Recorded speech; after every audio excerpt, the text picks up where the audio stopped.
Bien, mesdames, messieurs, si vous le voulez bien, nous allons reprendre cette série de conférences sur l'eau. Nous en sommes au 3e épisode, si je puis dire. Et comme je vous l'avais proposé la dernière fois, aujourd'hui nous allons parler de l'eau potable. D'abord un peu en France, et puis nous passerons dans les pays en voie de développement où le problème de l'eau potable est, comme vous le savez, assez préoccupant, pour ne pas dire plus. Et donc nous regarderons ce qui se fait, qu'est-ce qu'on peut faire, comment les problèmes pourraient, je dis bien pourraient, être résolus relativement rapidement. Nous parlerons un tout petit peu de la qualité des eaux, surtout en France, mais peut-être un petit peu dans d'autres pays. Et enfin, je donnerai quelques rapides exemples de la façon dont on peut essayer d'avoir plus d'eau à sa disposition quand on en manque. Alors, quelques chiffres sur la consommation d'eau par l'homme. La boisson, c'est environ 1,5 litre par jour. L'Académie de médecine recommande plutôt 2. Il est certain que si vous travaillez dehors, quand il fait très chaud, vous avez besoin de plus d'eau, et que quand il fait froid, etc., on peut en manger moins, enfin en boire moins. Mais disons que c'est un ordre de grandeur raisonnable. Il y a des gens qui ne boivent pas assez, ça se traduit par des problèmes médicaux. Enfin, en gros, ça fait quand même pas énormément. Ça fait 500 litres par an. 500 litres par an. Alors le chiffre du bas, c'est celui que nous avions vu ensemble la dernière fois. Je l'avais expliqué en mètres cubes, je le mets en litres. Nous avons besoin de 1,7 million litres par an pour nous nourrir. Vous vous rappelez que c'est la quantité d'eau dont on a besoin pour faire pousser les grains ou alimenter les animaux pour nous nourrir. Donc ça n'a rien à voir.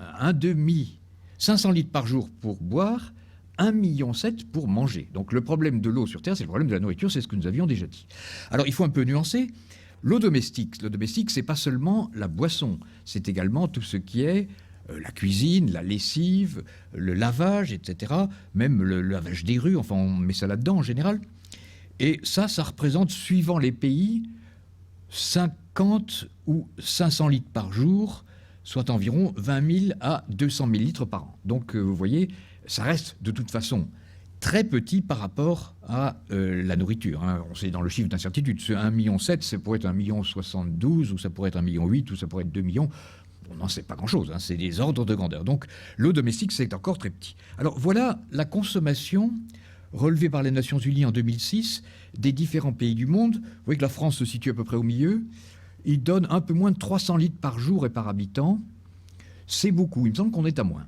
Je ne sais pas où ils ont été chercher ce chiffre. Ce qui est plutôt intéressant quand même, c'est de comparer les pays entre eux. Dans les estimations dont j'ai eues à ma disposition en France, on est plutôt à l'ordre de 150 litres par jour et par habitant, en moyennant ville et campagne, la ville consommant un peu plus que la campagne. Et là, ils en donnent presque 300. Ils ont peut-être dû rajouter des choses. Tout ça est évidemment toujours assez approché. Enfin, quand même, vous avez ici, sur la droite, les pays qui sont considérés comme avoir une quantité d'eau inférieure au minimum, disons, raisonnable. En dessous de 50 litres par jour, ça va vraiment très mal. Les gens les moins alimentés en eau potable, c'est les pêcheurs de la Mauritanie, qui sont sur les côtes de la Mauritanie, où il n'y a pas une goutte d'eau douce. Donc ils sont obligés d'être alimentés en camion avec de l'eau qui vient de centaines de kilomètres de là, et évidemment ils en consomment très très peu à cause de son coût, et ils sont à 20 litres par jour. Donc tous les pays que nous voyons là, Bangladesh, Ghana, Burkina Faso, etc., ce sont des gens qui ont vraiment des problèmes quand même d'eau. Mais Bangladesh, c'est un pays très humide. Ce n'est pas un problème qui manque d'eau, c'est un problème de distribution, de mise à disposition. On va en reparler quand on parlera des pays en voie de développement. Alors, vous avez ici, si je vais un peu plus vers la gauche, vous avez l'Allemagne qui est un peu moins que nous, le Royaume-Uni qui serait un peu moins que nous. Ça m'étonne, je ne sais pas ce que j'ai comme autre information, mais enfin c'est les Nations Unies qui ont publié. Vous avez l'Espagne qui serait plus que nous, alors que c'est un pays plus aride. Oui, c'est pas tout à fait logique. Et puis tout au bout, alors ça doit être vrai, c'est les États-Unis évidemment qui gaspillent comme ils font sur toutes les matières premières, que ce soit l'énergie, que ce soit la nourriture, que ce soit l'eau. Vous en avez un exemple ici. Ils consomment 3 fois plus que c'est nécessaire. Ça c'est sûr. L'Australie est un peu une anomalie. Ils ont beaucoup d'eau pour la distribution d'eau publique, donc ils en consomment beaucoup, alors que c'est en train de devenir un pays aride. Alors, je voudrais faire avec vous maintenant un petit historique de l'alimentation en eau potable, en prenant l'exemple de Paris, pour vous montrer comment on en est arrivé aux situations où nous sommes aujourd'hui.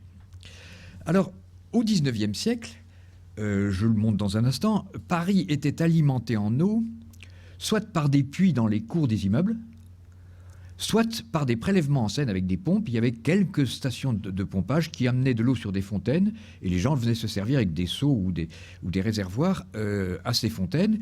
Et puis l'essentiel, c'était quand même des porteurs d'eau qui amenaient de l'eau de la Seine, qu'ils allaient puiser directement en bas, et qui l'amenaient chez les Parisiens.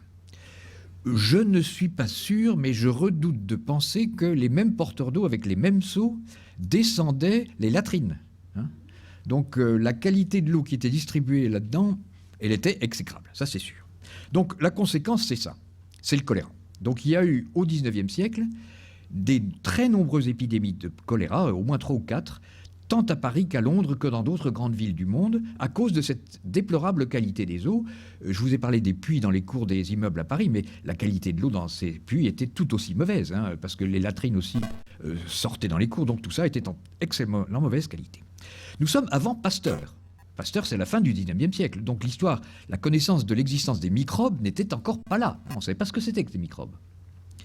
Mais quelques médecins anglais, 2 médecins anglais, ont réussi à faire une corrélation entre les points de départ des épidémies de choléra et certains points d'eau. Donc ils se sont dit, le choléra, ça doit être lié à l'eau. C'est venu de là, c'est venu de l'observation que l'épidémie s'étendait en partant de centres particuliers. Ces centres particuliers étaient des points d'eau. Donc, idée, les eaux sont mauvaises, et c'est ça qui engendre les maladies, en particulier le choléra. Donc, qu'est-ce qui s'est passé ? Eh bien, nous rentrons en France sous l'ère de Napoléon III, du préfet Haussmann, et le préfet Haussmann a décidé qu'il fallait alimenter Paris en eau potable et également construire les égouts. Donc, il a chargé un ingénieur général, M. Belgrand, de construire à la fois les aqueducs et les égouts de Paris. Alors, il a dit, l'eau de Paris, autour de Paris, est de très mauvaise qualité. La Seine, la Marne, toutes ces rivières-là étaient bien plus polluées à l'époque qu'elles ne le sont aujourd'hui. Il faut bien savoir ça.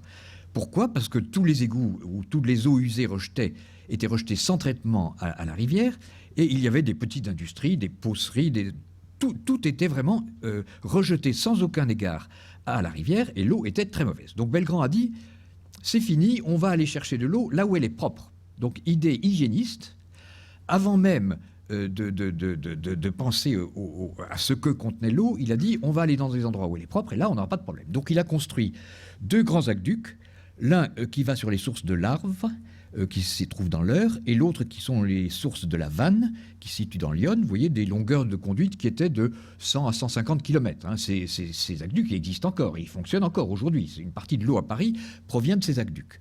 C'est des merveilles, il faut aller les visiter. C'est fait de façon totalement remarquable.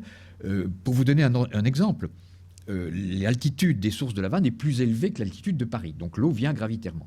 Mais par moment, il y a des petites chutes un peu plus importantes qu'ailleurs. Il a installé des turbines pour récupérer l'énergie. Des toutes petites turbines, c'est pas grand-chose. Par rapport aux besoins énergétiques de l'époque, c'est rien. Mais si vous voulez, ça a été extrêmement bien fait. Alors, les sources de la Vanne sont dans une forêt qui s'appelle la forêt d'Othe. Et la ville de Paris, à l'époque, a acheté la forêt d'Othe pour être sûr que personne ne vienne y faire des activités qui pourraient être polluantes. Et puis, il y a eu la guerre de 14, et on s'est aperçu, ou on a mis au point, ou on a découvert que l'eau de Javel est un merveilleux stérilisant. Avec de l'eau de Javel, vous pouvez désinfecter les plaies, vous pouvez désinfecter les eaux polluées, etc. Et donc, on a découvert cette possibilité que des eaux, entre guillemets, polluées, en particulier par des bactéries, pouvaient être chlorées et devenir potables.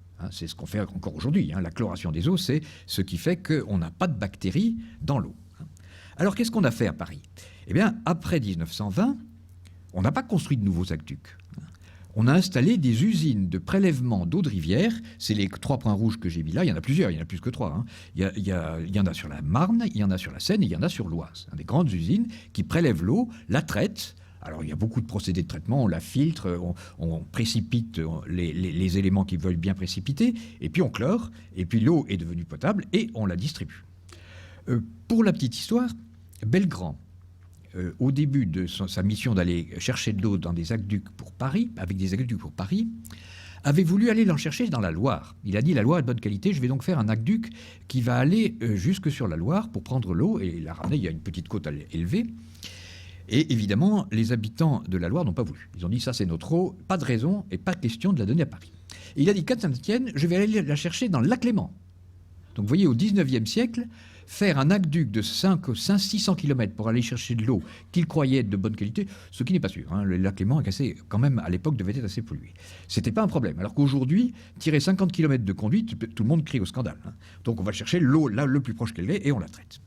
Alors il y a quand même un petit bémol à mettre à cette découverte du chlore, c'est que donc de 1920 à 1960, on a distribué allègrement de l'eau chlorée. Et puis, c'est les Américains qui se sont aperçus que si vous mettez du chlore en contact avec de l'eau qui contient des produits organiques, des acides organiques naturels, comme les acides humiques ou les acides fulviques, qui sont des choses qu'on trouve dans l'eau, qui proviennent de la décomposition des feuilles, etc. Donc il y a toujours un peu dans l'eau naturelle, en particulier en rivière, il y a toujours un peu de matière organique. Cette matière organique réagit avec le chlore et forme ce qu'on appelle des organochlorés. Et les organochlorés sont cancérigènes. Alors, je reviendrai là-dessus, si vous voulez, c'est quand même un peu grave. Hein. On a trouvé cette méthode assez géniale. Hein. On met de l'eau de Javel dans l'eau potable et crac, il n'y a plus une seule bactérie, il n'y a plus de maladie bactérienne. Mais, pendant 40 ans, on ne savait pas, hein, c'est en toute bonne foi que les gens ont fait ça, ils ne savaient pas que ça avait un inconvénient important qui est de fabriquer ces fameux organochlorés. Alors, depuis, ayant appris ça, eh ben, on ne fait plus comme avant. C'est-à-dire qu'on commence par enlever les produits organiques dans l'eau. Quand on prend de l'eau en rivière, il y a toujours, comme aujourd'hui, des produits organiques. On commence par les éliminer aussi finement et aussi bien que l'on peut, et on chlore après. Alors qu'à l'époque, on chlorait avant. Dès que l'eau arrivait dans l'usine de distribution, elle était chlorée à mort pour tout éliminer, et on faisait des organochlorés. Aujourd'hui, on essaye d'éliminer tout ce qu'on peut de la matière organique. On n'élimine jamais la totalité, c'est pas possible, et on en fait beaucoup moins. On en fait très très peu. Mais il y a un peu d'organochlorés dans l'eau. On verra les normes de distribution des eaux publiques tout à l'heure, ça ne pose pas de problème de santé publique aujourd'hui, mais ça en a posé pendant 40 ans. Alors, il y a une autre approche, hein, qui est un peu l'idée de Belgrand, hein, et on va voir comment elle s'est faite au cours des siècles. La première, disons, preuve de l'intérêt des populations pour la protection de la qualité des eaux, on peut la retrouver sur une stèle qui est élevée à côté de l'aqueduc romain du Giers, dans la Loire, qui va à Saint-Joseph. C'est une stèle qui a été rédigée du temps de l'empereur romain César Trajan Adrien Auguste, qui dit « À personne n'est accordé le droit de labourer, de semer ou de planter dans ces espaces de terrain qui sont destinés, dans cet espace de terrain qui est destiné à la protection de l'aqueduc. » Vous voyez cette idée, il ne faut pas polluer un peu autour des sources qui alimentent l'aqueduc, elle n'est pas d'aujourd'hui. Hein. Elle date de l'empereur César Trajan Adrien Auguste. Et plus près de nous, il y a eu probablement pas mal d'autres mesures de protection de la qualité des eaux, bien que personne n'était capable à cette époque de faire le lien entre pollution bactérienne, on ne savait pas que ça existait, et qualité des eaux. Bon. La ville de Spa en Belgique a, par un décret royal de 1772, protégé les sources d'eau municipales et minérales de la montagne de Spa pour que ces eaux soient entièrement non polluées par l'homme. Je vous rappelle que le mot Spa, en anglais, veut dire, disons, centre thermal, eau thermale. Hein. Le mot Spa qui vient de la ville de Spa en Belgique et qui était une station minérale thermale, les gens venaient se baigner, etc., prendre les eaux, et ben, ça a donné en anglais le nom Spa qui veut dire source thermale minérale. Alors voilà très schématiquement à quoi ça ressemble. C'est une montagne granitique, cette espèce de montagne comme ça de Spa, la ville est en bas. Et sur cette montagne, il y a une petite couche de sable, mais qui est extrêmement fine. Elle fait 1 mètre ou 2. C'est planté de forêt. Les eaux de pluie s'infiltrent, arrivent en bas de la montagne et sont récupérées en source. Aujourd'hui encore, cette forêt est entièrement protégée. Il n'est pas question d'aller utiliser une tronçonneuse pour couper les arbres, parce que la tronçonneuse émet de la fumée contient de l'huile, qui serait des hydrocarbures qui rentreraient dans la nappe et arriveraient à polluer les sources. Compte tenu de la très faible épaisseur de la nappe, les pollutions se transmettent pratiquement dans quelques semaines. Donc vous voyez, s'il y a eu la moindre accident, ça se voit tout de suite. Donc les gens sont très précautionneux de cette approche. Il y a d'autres villes qui sont alimentées avec cette idée de protection. J'ai visité la ville de Perth en Australie. C'est une zone très aride, donc il n'y a pas beaucoup d'eau, et ils ont construit un barrage qui retient les eaux de pluie, hein, les eaux de pluie ou les eaux qui ruissellent, et ils les mettent et ils les maintiennent, et elles sont protégées. Et tout le bassin versant, c'est-à-dire toute la zone dans laquelle la pluie finit par aboutir au barrage, est interdite au public, c'est-à-dire aucune activité humaine, et donc on préserve de cette façon-là la qualité des eaux. C'est à peu près la même chose en Belfast, en Irlande du Nord. Ça, c'est plus récent, en 1996. À New York est alimenté en eau par une partie d'un bassin qui est le bassin de la Hudson River, qui est en amont de New York, vers le nord. Et en 1996, ces ressources en eau ont été polluées par un parasite qui s'appelle le Cryptosporidium, qui est une petite bestiole très, très néfaste à la santé. Ça donne des problèmes intestinaux très graves. Ce genre d'accident n'est jamais arrivé en France. Ça aurait pu. Parce que le Cryptosporidium se filtre assez facilement. C'est un animal qui est plutôt gros. Et donc, si on a des sables dans lesquels on fait passer les eaux pour les filtrer avant de les distribuer, on élimine cet animal. Mais en Amérique, ils n'ont pas cette technique. Si bien qu'ils ont eu une infection extrêmement grave au Cryptosporidium. Ça s'est produit à Milwaukee aussi, bien avant. Mais à New York, ils ont dit, bon, ça suffit, on va isoler les bassins versants des sources et on va essayer de les protéger pour que ça ne se reproduise pas. Alors, quels sont les contaminants majeurs? Je vais vite parce qu'on pourrait en parler toute une après-midi. Évidemment, la première dont je viens de vous parler avec insistance, c'est la contamination fécale, c'est-à-dire toutes les bactéries d'origine humaine, qui sont des bactéries pathogènes, que nous rejetons avec la défécation, et qui, généralement, peuvent, s'il n'y a pas de précautions prises, arriver dans les eaux et être contaminantes pour les autres. Je porte à votre connaissance que les bactéries intestinales humaines ne sont pas toutes pathogènes, bien évidemment. Nous avons un cortège de bactéries à l'intérieur de notre ventre qui est énorme. Nous avons plusieurs kilos de bactéries. Et ces bactéries sont en symbiose avec nous, et c'est avec ça que nous vivons. C'est elles qui commencent par décomposer les aliments que nous prenons, et ensuite nous les digérons. Donc il y a une symbiose compliquée. Donc la flore bactérienne humaine est une chose d'extrêmement compliquée. J'étais à une conférence là-dessus lundi dernier. On n'y comprend pas grand-chose et on ne sait même pas exactement quels sont tous ces animaux qui sont là. Donc on a, si vous voulez, dans cette flore, il peut y avoir des flores pathogènes, c'est-à-dire qui nous rendent malades et qui ne cohabitent pas avec les premières. Alors ça, c'est le bactérien ou le viral, parasite.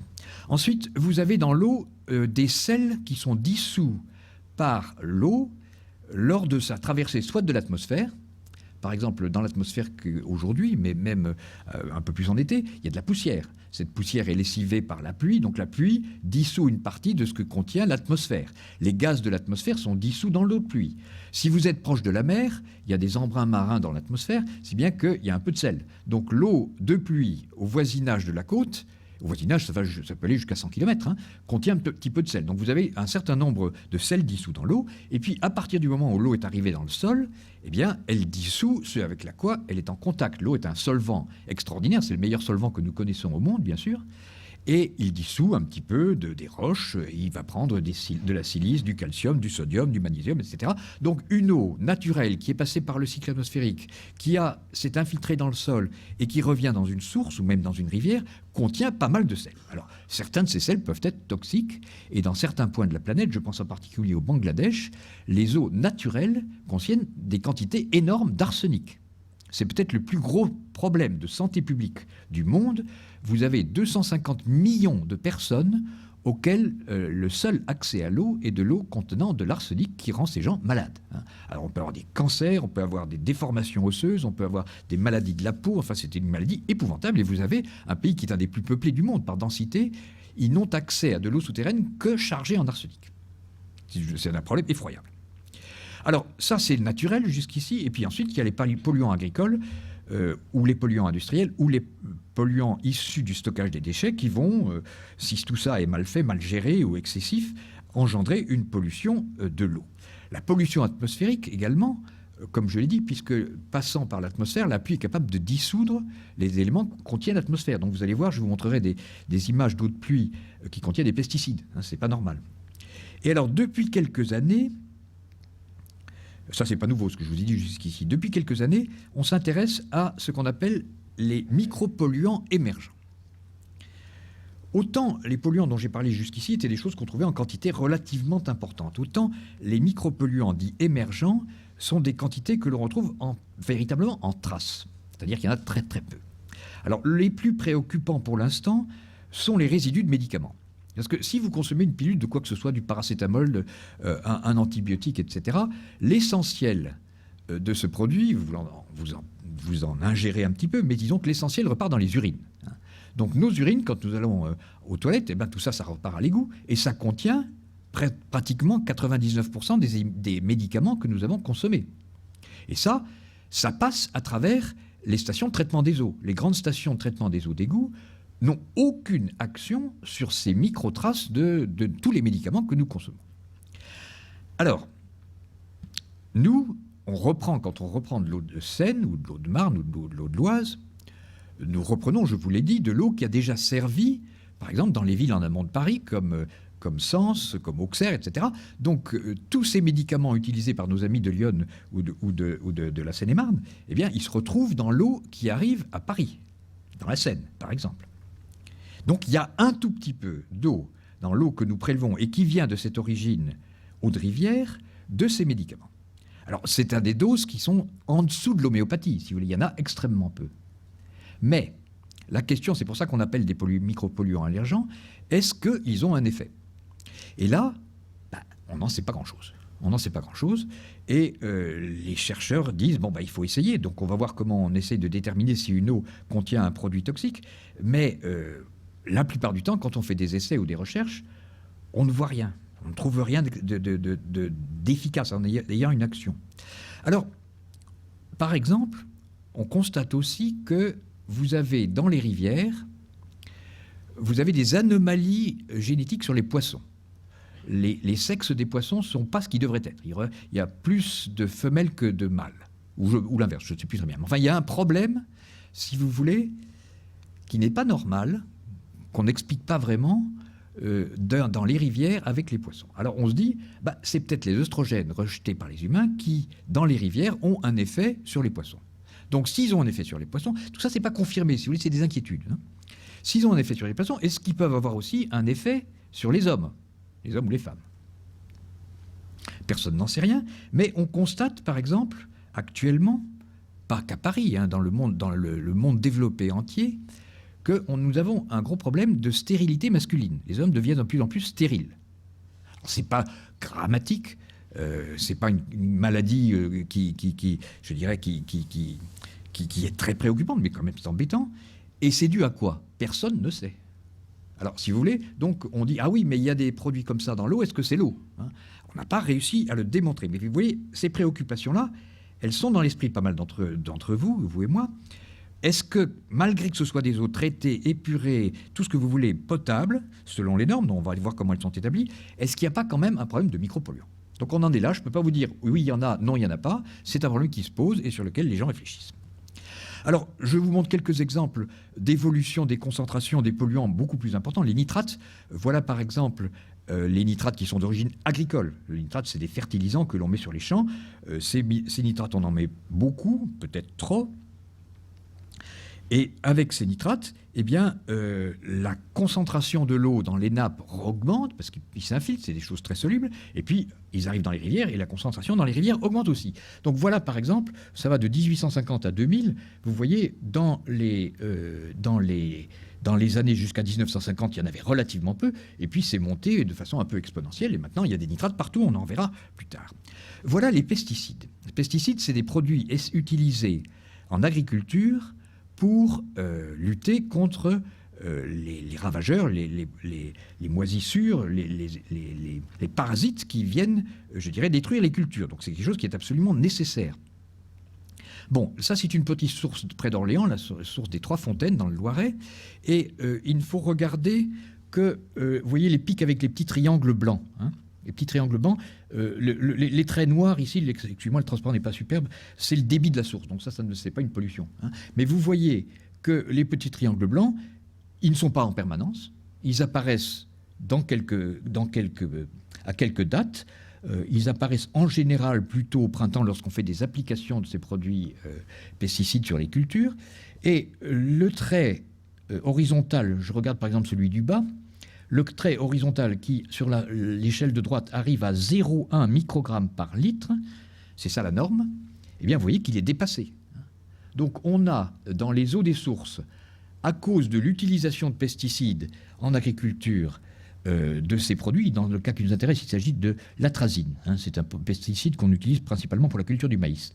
Eh bien, vous voyez par moment des concentrations qui sont énormes. Alors, si vous regardez la date environ de 2004, l'année 20 avril 2005, c'est ce grand trait ici qui se poursuit sur le diagramme du gros. Le diagramme du gros, c'est le même que celui du bas, mais l'échelle est dilatée. Et vous voyez qu'on est à 5 microgrammes par litre, c'est-à-dire qu'on est à 10 fois la norme. On n'est pas, la norme est 0,5, on ne serait pas à 0,6, bon, on dirait ça, c'est un petit pic, là, on est à 10 fois la norme. Et alors, la même année, à Jussieu, enfin c'était en 93, nous faisions des recherches sur les pesticides dans l'eau, et nous avons dit, on va faire une expérience. On va mettre un collecteur d'eau, de pluie et de ce qu'on appelle les retombées sèches en zone rurale, c'est-à-dire pas loin des cultures de maïs. Donc on peut penser que quand on pulvérise des pesticides sur les champs de maïs, il va un petit peu partir dans l'atmosphère. Et puis, si vous avez un collecteur pas bien loin, vous allez en retrouver dedans. Ben, on a dit, voyons ce qu'il y a à Jussieu, donc en plein Paris, dans le 5e arrondissement. Alors, les barres que vous avez ici, il faut regarder le noir, c'est la zone urbaine, c'est donc Jussieu. Et vous avez ici la norme. La norme, c'est dans ce cas-là, c'est la somme de tous les pesticides, c'est 0,5 microgrammes par litre ou 500 nanogrammes. Et vous voyez que dans les pluies du mois de juin, dans Paris, il y a déjà un excès de pesticides qui vient du ciel. Donc vous voyez que la pollution par l'atmosphère ne peut, dans certains cas, ne pas être totalement négligeable. Alors, je reviens sur l'alimentation en eau de Paris. Je vous en ai déjà parlé quand on a parlé des crues. Vous savez que dans les années entre 70 et 90, ont été construits 3 grands barrages en amont de Paris, qui sont le barrage Seine, le barrage Aube et le barrage Marne. Comme vous le voyez, ce sont des barrages qu'on appelle en dérivation, c'est-à-dire qu'ils ne sont pas directement sur le tracé de la rivière. On amène par un canal l'eau dans ces retenues. Ensuite, quand on en a besoin, on les fait arriver par un autre canal sur la rivière. Et les retenues en question, je vous l'ai dit, elles servent à lutter contre les crues, mais elles servent aussi à alimenter en eau Paris et la région parisienne pendant les mois d'étiage, puisque comme on prend de l'eau dans la Seine et la Marne en particulier, eh bien, en été, quand il n'y a pas beaucoup d'eau dans la Seine et la Marne, cette eau, d'abord, il en manquerait, on n'en aurait pas assez, et d'autre part, elle serait quand même assez concentrée par tous les rejets des villes en amont. Donc on aurait de l'eau de mauvaise qualité. Donc on gère les barrages, on en avait parlé la dernière fois, et on relâche de l'eau dans la rivière de façon à ce qu'il y ait des débits tolérables, acceptables et des eaux de qualité à Paris. Alors, nous sommes dans les années 80 et M. Chirac est maire de Paris. Et M. Chirac, il a un peu la même idée que M. Belgrand ou M. Haussmann un siècle avant. Il dit, attendez, moi je ne comprends pas. Dans mes barrages là, que j'ai construits, c'est lui, enfin c'est pas lui qui l'a fait, mais disons que c'est du temps de Chirac en particulier que l'argent pour construire ces barrages a été payé par les Parisiens. Donc il dit, ces barrages sont à moi. Dans les barrages, là, en amont de bassin, la qualité de l'eau est bonne. Pourquoi est-ce que, grand Dieu, je relâche cette eau qui est de bonne qualité dans la rivière, la faire polluer par tous les gens en amont de Paris, et quand elle arrive chez moi, c'est mon eau, elle est sale. Donc je vais faire ce qu'on appelait le tuyau Chirac. Et le tuyau Chirac, ce n'était pas des aqueducs, c'était de refaire des conduites, cette fois-ci en béton, pour amener l'eau propre, sans la laisser se polluer, jusqu'à Paris. Ça a fait couler énormément d'encre. Alors les gens étaient pour, les gens étaient contre, personne ne s'est mis d'accord, et finalement ça n'a pas été fait. Les gens qui étaient contre disaient, attendez, l'eau de la Seine ou de la Marne, elle est à tout le monde, vous avez déjà pris les terrains des autres pour construire vos barrages, et maintenant vous nous enlevez l'eau qui normalement passe devant chez nous. C'est pas acceptable. Donc vous voyez, c'est des gens en aval des barrages qui disent l'eau est à nous tout autant qu'à vous, vous n'avez pas le droit de la prendre pour vous. Donc conflit politique. Et puis d'autres ont dit les écosystèmes là-dedans ont besoin d'eau comme tout le monde, donc il n'y a pas de raison que vous, Parisiens, vous nous cassez les pieds à prendre notre eau. Bon, ça c'est pas fait.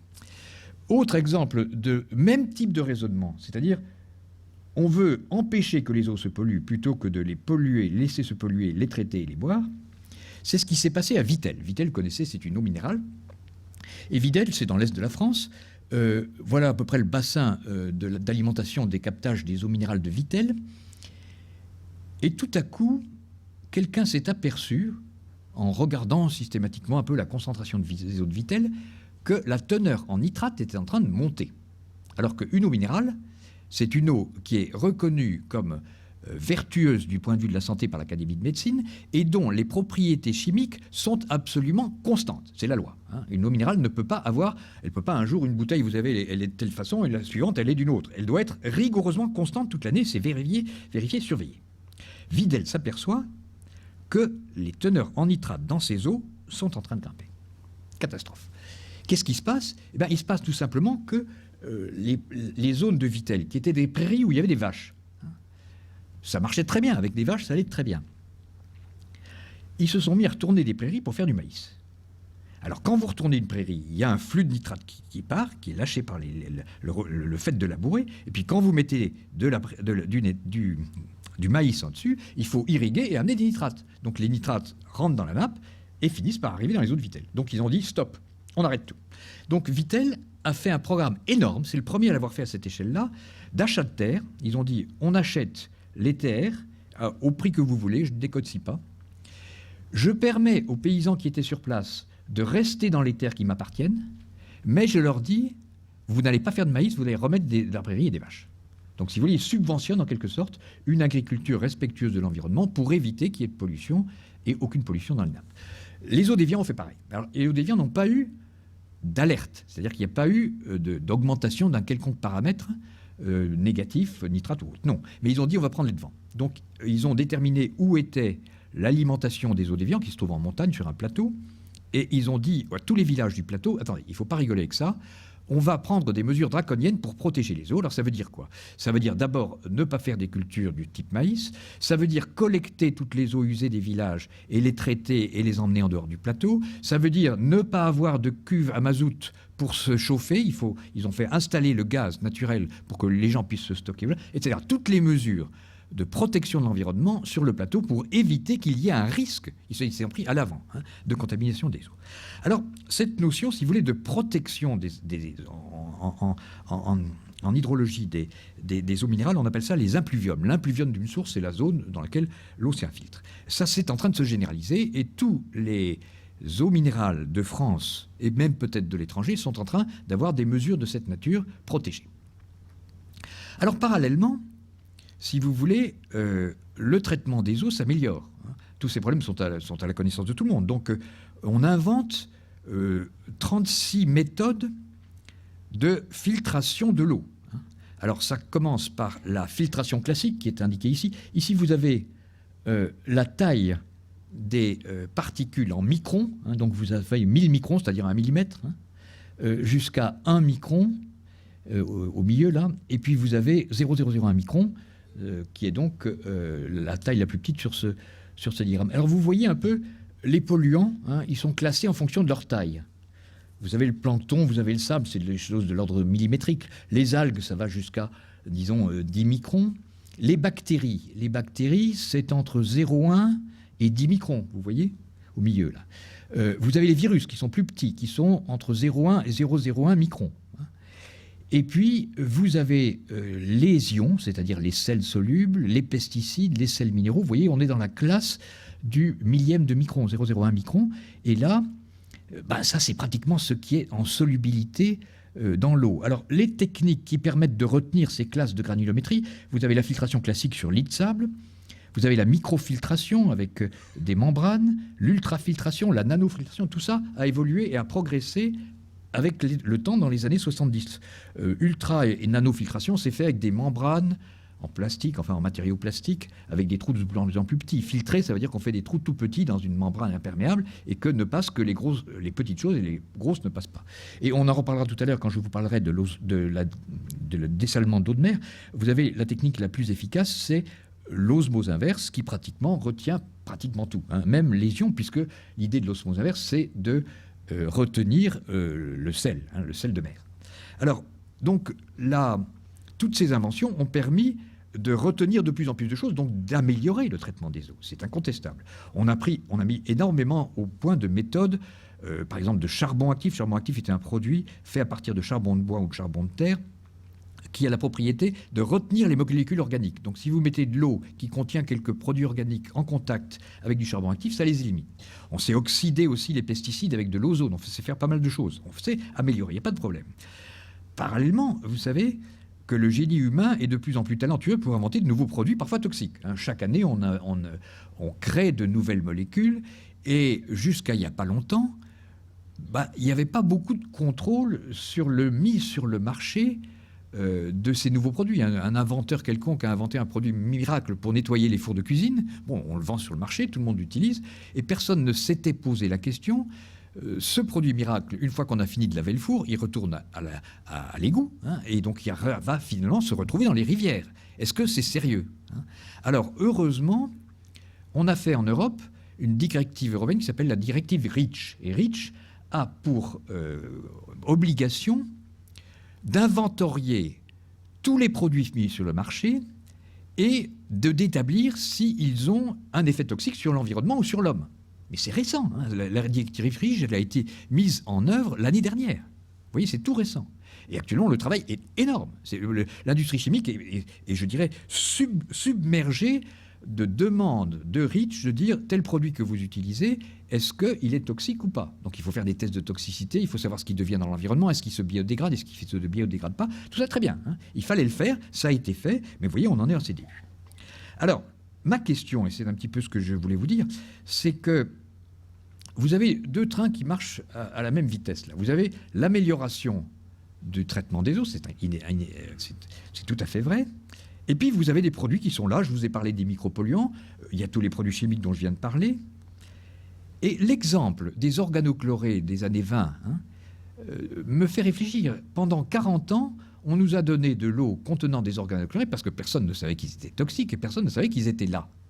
Donc, si vous voulez, il y a un peu une question fondamentale qui est, si on a cette optique, on va traiter les eaux et on les distribue, eh bien, on peut toujours, c'est ce que je vais vous dire par là, on peut être en retard d'un train par rapport à la découverte de la toxicité de quelque chose. Donc ça m'a amené à proposer, c'est en 91, vous voyez que c'est pas récent, une idée qui est un peu celle que vous avez vu mise en œuvre à Vittel ou à Évian, ce que j'ai appelé des parcs naturels hydrogéologiques. Alors, les parcs naturels, vous savez ce que c'est? Il y a le parc naturel dans les Pyrénées pour protéger les ours. Donc, on va protéger les ours. Ou ici, c'était telle ou telle fleur qui est extrêmement rare, donc on fait un parc pour la protéger, etc. Il y en a un certain nombre de parcs naturels. C'est très bien comme concept. Pourquoi pas protéger les eaux? Donc, vous voyez, on a besoin d'eau de bonne qualité. C'est la démarche de Belgrand. On revient à l'histoire. Ne polluons pas et faisons une zone de protection pour essayer je dirais, d'éviter que les autres se polluent. Alors, donc, créer des zones. Alors, il y a on peut le décliner de deux façons. Premièrement, on interdit tout. C'est ce qu'avait fait l'empereur romain au 1er siècle, ou ce qu'avaient fait les Belges à Spa. Et on réserve la zone en question pour faire soit de l'eau potable ou de l'eau minérale, puisque les minéraliers l'ont déjà commencé à le faire. Est-ce que c'est idiot? Non, c'est pas idiot. Je vous donne deux chiffres. Les nappes en France reçoivent par la pluie une quantité qui s'infiltre qui est estimée à 100 km3 par an. La totalité des prélèvements domestiques de la France est de l'ordre de 6 km3 par an.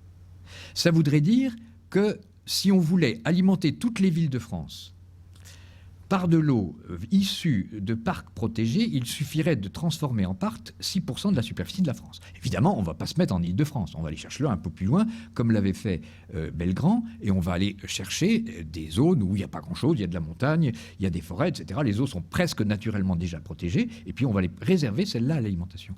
J'ai été visiter l'été dernier, il y a 2 ans, si je vous recommande, si vous avez un peu de courage, le mont Bégaud. Le mont Bégaud, c'est une montagne magique de l'âge de bronze qui se situe dans l'arrière-pays de Nice. C'est à l'altitude d'environ 2-3 000 mètres. C'est dans le parc du Mercantour. Il pleut sans arrêt. C'est absolument superbe. Il y a des gravures faites par ce qu'on pense être des prêtres de l'âge de bronze qui y monter sur la montagne pour aller graver des signes cabalistiques pour faire venir la pluie dans la plaine. Donc on voit des champs qui ont l'air d'avoir soif, on voit des taureaux, on voit des poignards qui doivent représenter la foudre. On ne sait pas très bien ce que c'est. C'est un peu compliqué. Mais c'est absolument superbe. Il n'y a personne. Et l'eau découle de tous les côtés, et elle est d'excellente qualité. Nice a des eaux qui viennent du Var qui sont mauvaises, ou pas bien bonnes, disons. Pourquoi pas tendre un tuyau du pont Le Mont Bégaud, la nuit, qui est 80 km? Il ne faut pas exagérer. Alors on dit, moi c'est beaucoup trop loin, c'est beaucoup trop cher. Vous voyez, on est revenu dans nos ambitions de distribuer de l'eau propre bien en deçà de ce que faisait Belgrand il y a plus de 100 ans. Alors, l'autre option, qui est celle sur laquelle j'ai travaillé aussi, qui est de dire, attendez, on va peut-être essayer de trouver un compromis. C'est-à-dire qu'on va essayer d'avoir non pas aucune activité anthropique sur un bassin, mais on va réduire la pression anthropique sur les bassins. Alors là, j'ai commencé à travailler avec la ville d'Auxerre. La ville d'Auxerre, qui ne se situe pas bien loin, ils avaient été intéressés par ce concept de parc, et ils se trouvaient confrontés à un problème difficile, c'est que leur nappe, qui s'appelle la plaine du Saulce, là où ils prélèvent les eaux pour alimenter la ville et la communauté des communes d'Auxerre, eh bien, à cause de l'agriculture, c'est une plaine de 10 000 hectares extrêmement agricole, les nitrates étaient en train de monter. Et ils étaient arrivés à la limite de potabilité qui est de 50 mg par litre. Donc, le maire se trouvait devant une alternative. Est-ce qu'on peut faire quelque chose contre la pollution agricole et la faire se réduire? Ou, alternative, on abandonne les captages, on va prendre de l'eau dans l'Yonne, dans la rivière, on la traite et on la distribue. Vous voyez? Donc, alors, l'idée a été de mettre en place, c'est pas vraiment un parc naturel hydrogéologique, mais c'est une zone protégée dans laquelle on va essayer de négocier avec les agriculteurs de façon à ce qu'ils réduisent la part de nitrates et la part de pesticides. Et la ville a dit, écoutez, si nous, on doit construire la nouvelle usine sur l'Yonne, ça va nous coûter à peu près tant par mètre cube. Si vous, les agriculteurs, vous réduisez vos émissions de pollution, on peut économiser cet argent. Donc on est prêt à vous le donner. Donc on va passer avec vous des contrats, vous mettez moins d'engrais, vous mettez moins de pesticides, et on vous subventionne une partie du manque à gagner que vous aurez eu, puisque vos cultures auront été moins productives. Donc ça, c'est fait depuis à peu près 2004. Ça marche mal. Ça marche mal. Je suis un peu déçu. Et ce n'est pas le seul cas. La ville de Lons-Saunier a fait essayer de faire la même chose. La ville de Paris, avec les captages de la Vousie, ont essayé de faire la même chose. Ça marche mal. Alors pourquoi? Peut-être que, d'abord, disons, le ticket modérateur donné par la ville pour les agricultures était trop petit. Autrement dit, ils ne s'y retrouvaient pas. Ça, c'est une possibilité. Deuxièmement, il suffit que sur une communauté de 30 agriculteurs, il y en a un qui ne veut pas jouer le jeu et qui pollue à mort pour que, si vous voulez, les bénéfices en soient, je dirais, réduits. Donc vous avez tout un contexte sociopolitique qui fait que, bon, en tout cas, le résultat des courses est là. Ça a un peu infléchi la montée des nitrates, mais ensuite il y a eu une année sèche et les nitrates ont dépassé la norme. Donc on n'est pas encore content. Enfin, si vous voulez, je crois que ces deux types d'efforts, réduire la pression agricole, puisque la pression agricole est quand même celle qui donne le plus de ressorts et de soucis sur la qualité des eaux, eh bien, on peut soit aller à l'extrême, faire des parcs naturels, soit essayer de concilier et aider les agriculteurs. C'est ce que font les Allemands. Les Allemands ont, depuis beaucoup plus longtemps que nous, mis au point ce qui s'appelle le Wasserpfennig, c'est-à-dire le centime pour l'eau. Et on fait payer un peu plus aux consommateurs, et cet argent, on le donne aux agriculteurs avec des contrats à la clé, en leur disant « vous ne polluez pas ». Et ça marche plus ou moins. Alors, je voudrais venir un instant sur comment on fixe les normes de potabilité de l'eau. Il faut quand même avoir ça à l'esprit.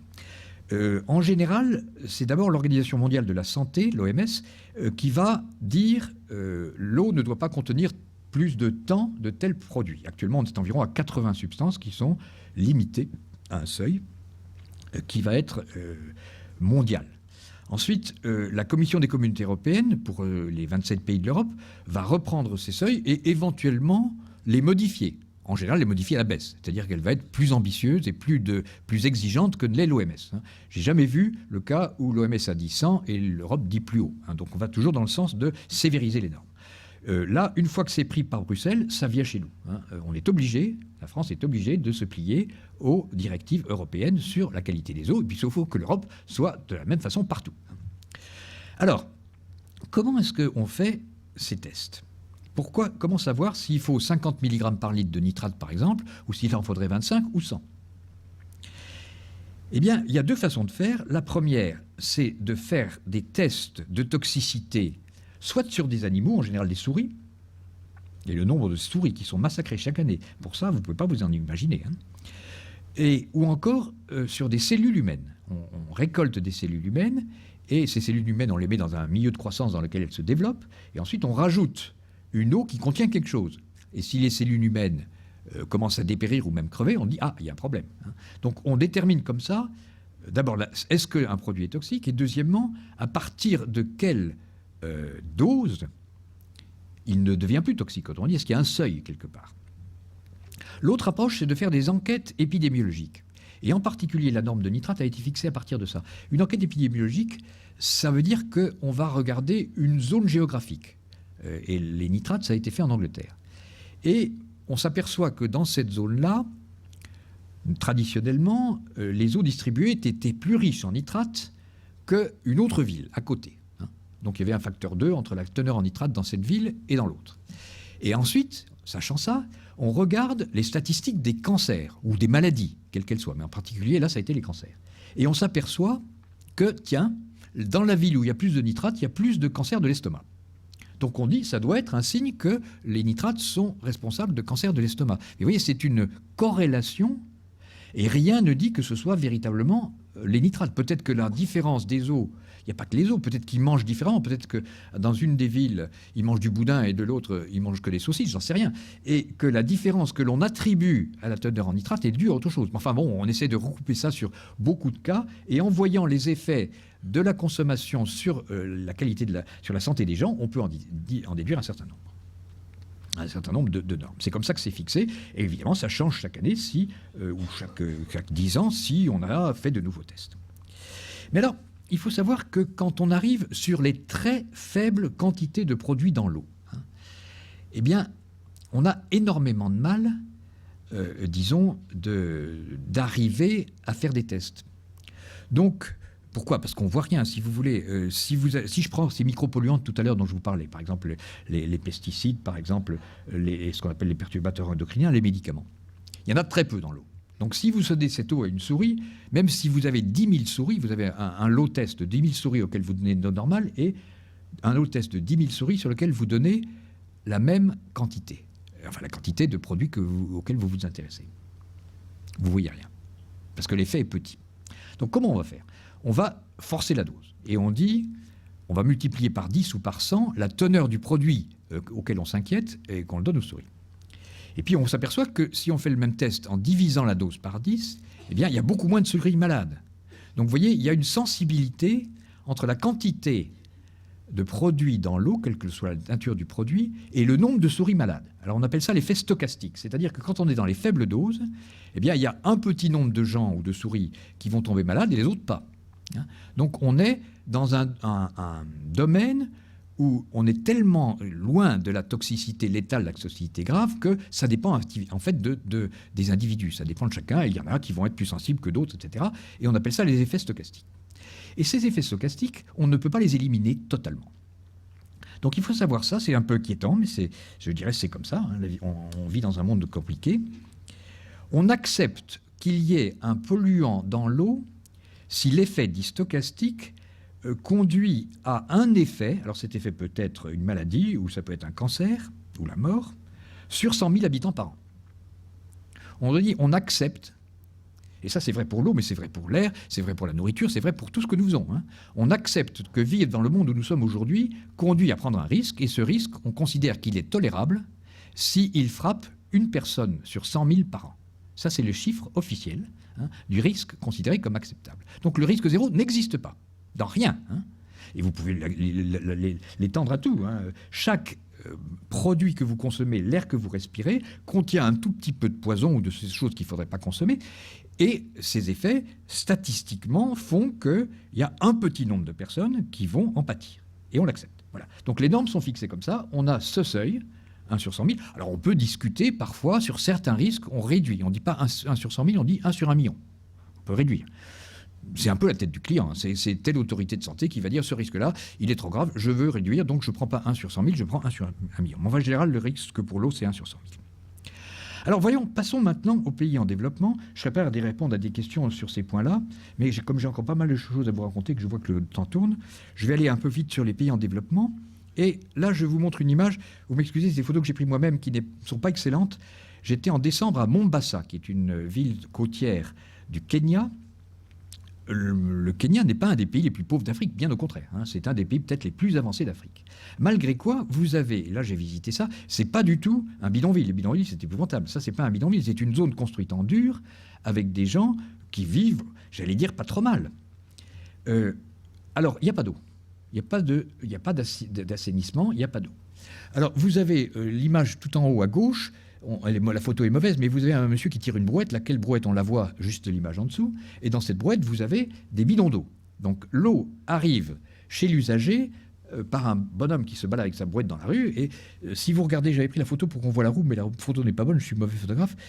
Sur la roue, il y a une petite crécelle, si vous voulez. Alors quand la roue tourne, ça fait clac, clac, clac, clac, clac. Les gens l'entendent dans la rue et viennent acheter l'eau. C'est comme ça que le système de l'eau est distribué. L'eau, elle vient d'où? Elle vient d'un forage qui se trouve dans le milieu du village. Et là, ce que vous voyez, c'est les réservoirs de stockage de l'eau.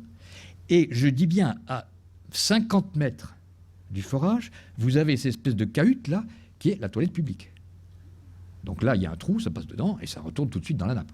Donc la qualité de l'eau, entre guillemets, potable, vous pouvez l'imaginer. C'est les mêmes cas où on était à Paris en 1850. La qualité de l'eau est déplorable, mais c'est mieux que d'aller ramasser de l'eau dans la rivière du coin. Alors, de façon quand même surprenante, je me suis renseigné sur le prix du bidon de 20 litres, ces bidons noirs que vous voyez dans la brouette. Ça vaut 40 centimes.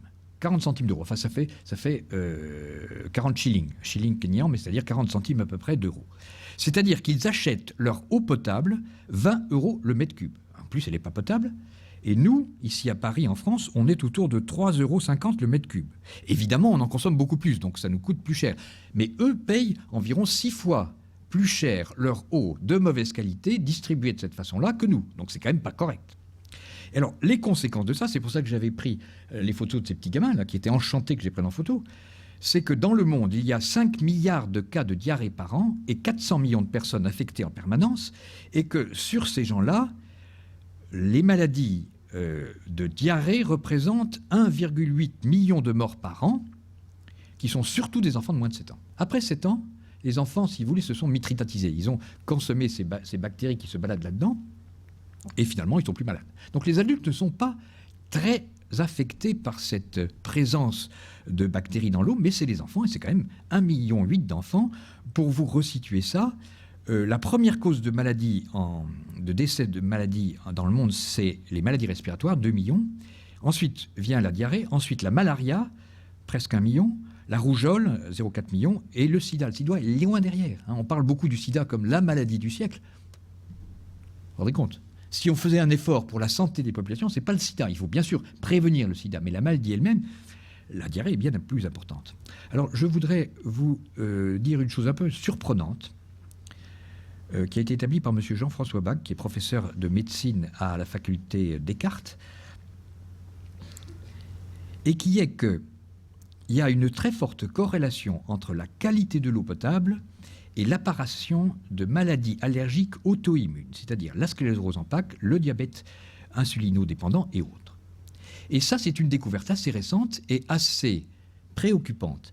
Et ça, c'est clair. Et ça veut dire que si vous voulez, ça peut peut-être se comprendre, moi je ne suis pas médecin, donc je n'ai pas d'explication tout à fait logique, mais si vous êtes soumis, comme le sont les gens de ces pays, à une infection permanente par des eaux contaminées, eh bien, vous développez un système auto-immune pour vous protéger contre ça. Si vous n'êtes pas soumis à ce type d'agression, eh bien, vous ne développez pas votre système auto-immune. Et c'est ce qui nous arrive à nous. Nous, on boit des eaux qui sont traitées et qui sont exemptes de bactéries. Et donc, la montée de ces maladies-là est tout à fait inquiétante actuellement et est liée à ça. Alors évidemment, il n'y a pas à hésiter. On ne va pas dire... Ne traitons pas les eaux, ayons 1,8 million d'enfants de plus qui meurent par an, parce qu'on sera protégé des maladies auto-immunes. Mais il faut bien voir qu'il y a quelque chose à faire. Ce qu'on fait actuellement n'est pas probablement optimal. Il faut probablement vacciner. Il faut peut-être faire de nouveaux vaccins contre ces trucs, ces bactéries et autres qu'autrefois on avait et qui nous vaccinaient. Peut-être que c'est une... Bon, je ne sais pas. Mais enfin, il faut être conscient de ça. Alors, les maladies que je vous ai parlé, je reviens aux pays en voie de développement. Les Nations Unies se sont réunies à New York en l'an 2000 et ont dit cette histoire du scandale de l'eau potable dans les pays en voie de développement, il faut que ça cesse.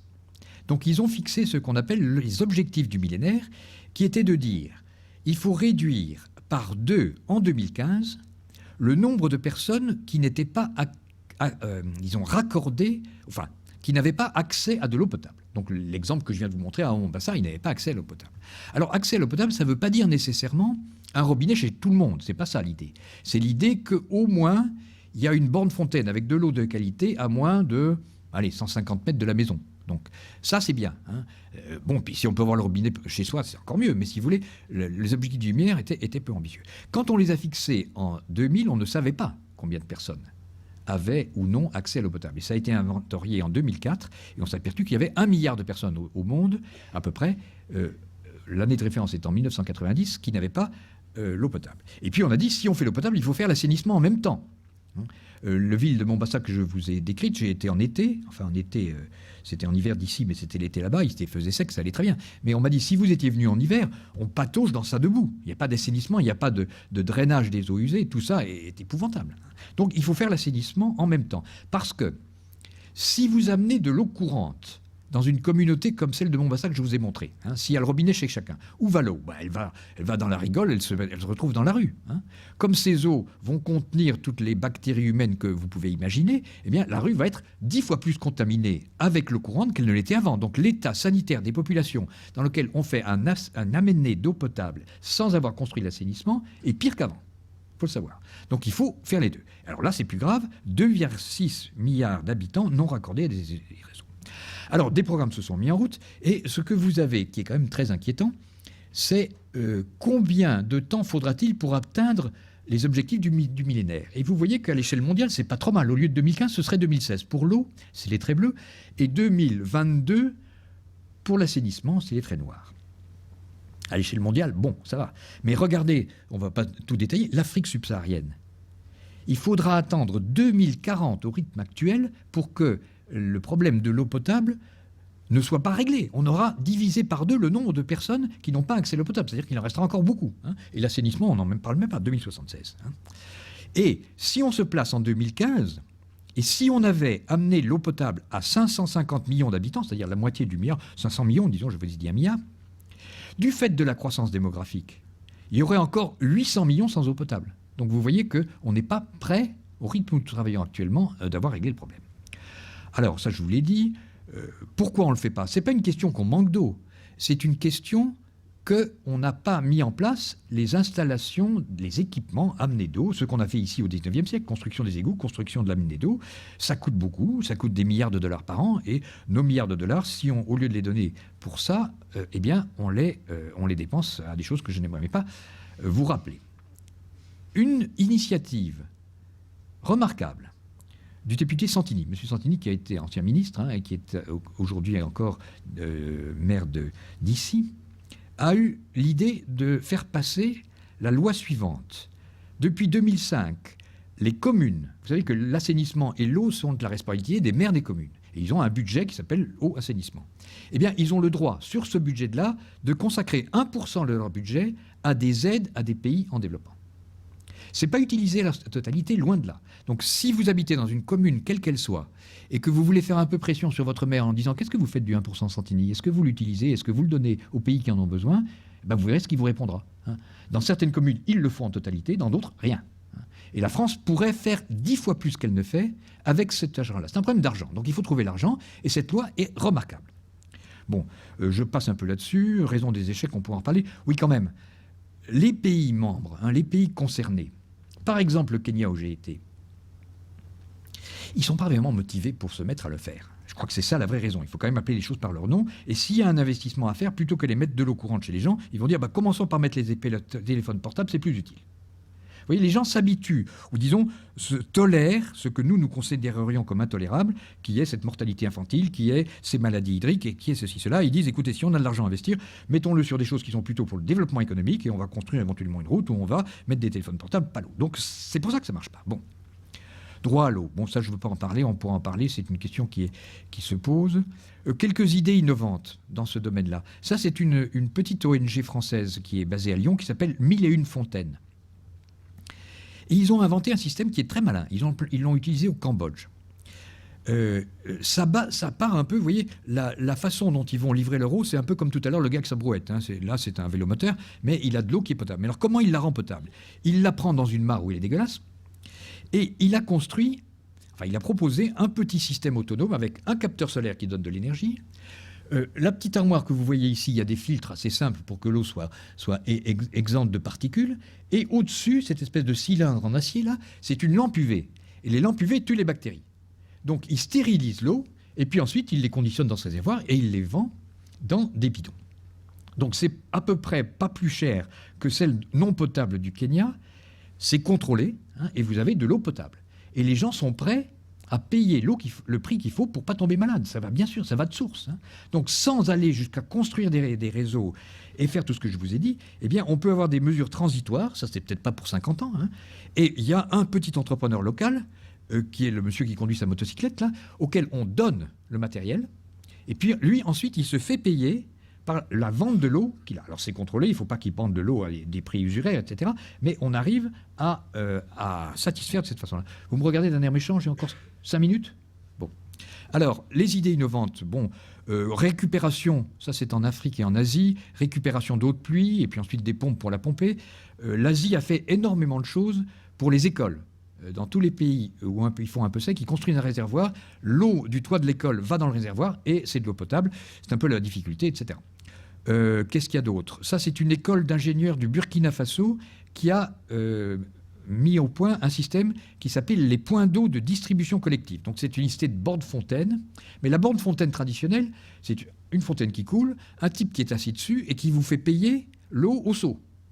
Donc ça paye, ça coûte. C'est de l'eau de bonne qualité, mais ça coûte. Mais ça coûte très cher, finalement. Ça coûte presque aussi cher que les 20 centimes d'euros par bidon de 20 litres. Donc eux, ils ont dit, on va faire un autre système. On met chacun à son robinet avec sa clé. Il a son compteur et il paye son eau en fonction de ce qu'il a consommé. Mais il vient la chercher là. Ça évite de devoir tirer des tuyaux dans les demeures de chacun. Bon, c'est un peu la même chose. Oui, alors, une petite nuance, c'est méchant ce que je vais dire, mais je le dis quand même. Vous êtes comme moi, tous nous sommes sollicités par des ONG qui disent il faut aider les pays africains, il faut les pays en voie de développement, et on va faire ce qu'on appelle de l'hydraulique villageoise. C'est très bien, c'est-à-dire qu'on va aller creuser des puits dans des zones où il n'y en a pas, où les gens s'alimentent en eau dans des rivières de mauvaise qualité et tombent malades. C'est très bien. Hein. Donc on fait, on finance des puits, etc. Ça marche mal, parce que les gens ne sont pas très favorables, et surtout, c'est vraiment pas le bon problème. C'est à la mesure d'une petite ONG. Forer un puits, ça coûte, 10 000 euros. Donc on peut collecter 4 sous et faire un puits.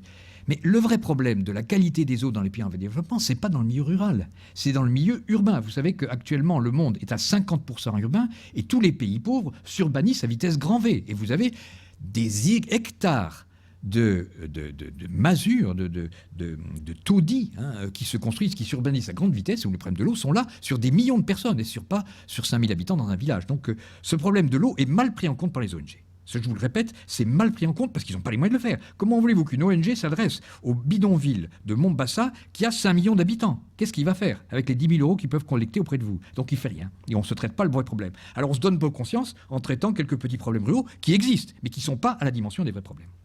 Qualité des eaux, etc. Je passe là-dessus. Je voudrais, et je n'aurai pas le temps d'aller très loin, je vous demande pardon, j'ai un peu mal mesuré mon temps comme d'habitude. Quand on manque d'eau, je vous ai dit que j'en parlerai, il faut quand même qu'on en parle, qu'est-ce qu'on peut faire? La première chose à faire, c'est d'économiser l'eau. Quand on manque d'eau, la première chose à faire, c'est évident, c'est de l'économiser. Donc pas de la gaspiller, d'avoir des machines qui en consomment moins, d'avoir des douches qui en consomment moins, de ne pas prendre de bain, etc. Donc quand on manque d'eau, la première chose à faire, économiser de l'eau. En revanche, quand on en a pas mal, il ne faut pas non plus rêver. Économiser de l'eau à Paris en pensant que l'eau qu'on économise va se retrouver toute seule à Ouagadougou, c'est de la bêtise. Donc quand on est en hiver à Paris et qu'il y a autant d'eau qu'on veut dans la Seine, on le met en grue, et de dire « attendez, je ne prends pas de douche parce que ça économise de l'eau », c'est de la bêtise. Donc il faut savoir économiser quand c'est utile, et ce n'est pas la peine d'économiser quand il y a beaucoup d'eau. On peut recycler les eaux usées, on peut récupérer de l'eau de pluie, je vous en ai parlé. Source sous-marine, c'est un gadget, je n'en parlerai pas. On peut récupérer de l'eau des puits de pétrole, c'est un gadget. Oui, les barrages. Il faut construire des barrages. Et quand on manque d'eau, il faudra construire des barrages. Je vous ai déjà parlé d'Assouan, je vous ai déjà parlé des Trois Gorges. Eh bien, il faut être conscient que les problèmes de l'eau dans les pays en voie de développement ne pourront être résolus que si on construit des barrages. C'est pas populaire du tout, je ne veux pas le savoir, c'est nécessaire. Les barrages, il faut être conscient que chaque Américain, je dis bien, a un volume d'eau stocké dans un barrage en Amérique de 5000 mètres cubes. 5000 mètres cubes, c'est-à-dire 2 fois la consommation d'eau de son alimentation par an. Il a ça dans ses barrages. Un Asiatique, il a 100 mètres cubes. Et un Africain, il doit avoir 500. Alors qui hurle en disant ne construisez pas de barrages? C'est les Américains. Ils sont déjà équipés, donc pour eux, ça ne coûte rien. Ils disent oh là là, ça a des conséquences écologiques tragiques, c'est vrai. C'est incontestable. Il faut savoir ce qu'on veut. Est-ce qu'on veut boire? Est-ce qu'on veut manger? Donc ça, c'est une des façons incontournables. Stockage dans les barrages, stockage dans les aquifères, c'est un peu plus petit. Transfert de l'eau. transfert de l'eau, c'est quelque chose que, de nouveau, les pays développés ont fait beaucoup. Je vous ai montré les transferts à Paris sur les aqueducs. Les Américains, toute la Californie du Sud vit sur l'eau de la Californie du Nord. Aqueducs ou conduites de milliers de kilomètres. Le projet de l'Arizona, il détourne l'eau du Colorado pour amener à 1000 kilomètres dans l'Arizona et faire de l'agriculture. Donc tous les gens qui se sont équipés ont construit des canaux et c'est inévitable. Vous savez qu'en Europe, on a failli construire le canal Rhône-Barcelone. Canal Rhône-Barcelone, Barcelone manque d'eau. Et on avait dit, le Rhône en a beaucoup, ce qui est vrai. En été, il y en a beaucoup, donc on va construire un canal. Bon, ça, c'est pas fait pour des raisons politiques, économiques, etc. À mon avis, ça se fera un jour. L'eau était chère. C'est vrai que l'eau était chère parce que construire un canal, ça coûte cher. Bon. Qu'est-ce qu'il y a d'autre encore ? Transport par bateau, c'est beaucoup trop cher. Dessaler l'eau de mer. Alors, dessaler l'eau de mer, je vais quand même vous montrer ça parce que c'est quand même la chose dont on parle le plus. Tout ça, on pourra en reparler si ça vous amuse. Voilà. Dessaler l'eau de mer, comment on fait ? Il y a deux techniques. L'évaporation et la condensation, ça c'est simple, on fait bouillir de l'eau, et puis la vapeur d'eau, on la condense sur une paroi froide, et ça fait de l'eau qui est bien sûr dessalée. C'est pas la bonne technique, ça a été quand même pas mal développé, mais ça consomme beaucoup trop d'énergie. Donc l'autre technique, c'est l'osmose inverse, qui est schématisée par le petit graphique qui est là. Il y a entre les points noirs, ça représente le sel. Donc vous avez à droite, sur la figure de gauche, là, vous avez une eau qui est peu minéralisée, elle a peu de points noirs, et à gauche, vous avez de l'eau qui est plus minéralisée, et vous mettez entre les deux une membrane, c'est-à-dire un paroi en plastique avec des petits trous dedans. Et les ions, je vous ai montré la taille des ions, peuvent être retenus par la taille des trous. Donc l'effet osmotique, c'est que quand vous avez de l'eau peu polluée et de l'eau très polluée, eh bien l'eau peu polluée a tendance à venir diluer l'eau très polluée. Donc naturellement, avec une membrane à trous, vous avez un flux d'eau qui va passer du moins pollué vers le plus pollué. C'est ça le phénomène osmotique. Si on appuie avec un piston sur la partie la plus polluée, c'est la figure de droite, eh bien, vous faites de ce qu'on appelle de l'osmose inverse, c'est-à-dire avec la pression que vous imposez sur le fluide sale, c'est-à-dire le fluide chargé en sel, par exemple, eh bien, vous allez obliger l'eau à suivre le chemin inverse de ce qu'elle suivrait naturellement. C'est pour ça qu'on appelle ça de l'eau, l'osmose inverse. Et l'eau se trouve dessalée. En quelque sorte, les petites billes rouges là, ou noires de sel restent retenues par la membrane et vous avez de l'eau douce de l'autre côté. Seulement, il faut des pressions énormes. Avec de l'eau de mer, il faut environ 70 bars de pression pour que l'eau dessalée traverse la membrane. Et donc, voilà à quoi ça ressemble. Les installations, c'est pas très spectaculaire. C'est des tubes. On injecte à forte pression dans l'annulaire et l'eau dessalée ressort par le petit tuyau qui se trouve au centre. Vous avez ici ce qui s'appelle perméate, c'est-à-dire l'eau dessalée passe à travers et enroulée autour de ce tube central, vous avez une membrane qui ne laisse pas passer les ions et laisse passer l'eau, et autour vous avez l'eau d'arrivée qui va circuler. Donc ça c'est la technique la plus importante, et actuellement il faut savoir que environ 6% de l'eau domestique distribuée au monde provient de ce procédé-là. Donc c'est énorme. C'est devenu, en quelques années, un des procédés les plus efficaces pour fournir de l'eau là où on en manque. Évidemment, il faut avoir quand même de l'eau salée. Le coût énergétique est important, entre 3 et 6 kWh par mètre cube, et le coût économique, c'est le coût énergétique, moi, qui me perturbe, parce que c'est quand même, si vous voulez, on est dans une société, il faudrait qu'on fasse attention à ne pas trop consommer d'énergie. Alors, prendre du dessalement, ça consomme quand même beaucoup d'énergie, 3 à 6 kWh par mètre cube. Au coût actuel du pétrole, ça, on arrive à peu près à 70 centimes d'euros le mètre cube.